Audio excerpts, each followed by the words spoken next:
5:07, time now for your morning headlines. The weeks-long trial of a former FedEx driver, Tanner Horner, ended with a death sentence delivered under 3 hours. Tanner Horner pleaded guilty to killing 7-year-old Athena Strand a couple weeks back, and he showed no emotion while Athena's family broke down in court during that verdict yesterday. Prosecutors called the crime brutal and deliberate, arguing he deserved the death penalty, while the defense cited mental health struggles.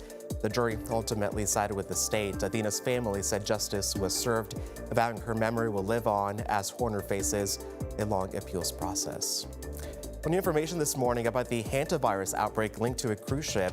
South African health officials have identified a strain that spread between humans after cases were confirmed in 2 passengers who disembarked the ship. Hantavirus is typically spread through rodent droppings or saliva, but the Andes strain, found in parts of South Africa, can spread person to person. Overnight, 3 remaining passengers showing symptoms were said to be evacuated as officials continue to track possible infections.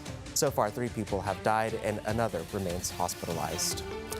President Trump said he has paused Project Freedom, a U.S. operation that started Monday aimed at safely escorting commercial ships through the Strait of Hormuz. Earlier this week, Iran pushed back against the mission and fired on U.S. vessels and allies, including the United Arab Emirates. President Trump said he is pausing Project Freedom at the request of Pakistan because the U.S. and Iran are, quote, making great progress toward a complete and final agreement. The U.S. naval blockade of Iranian ports remains in place. And the latest federal data shows U.S. jobs openings were virtually unchanged in March at roughly 6.9 million compared to February.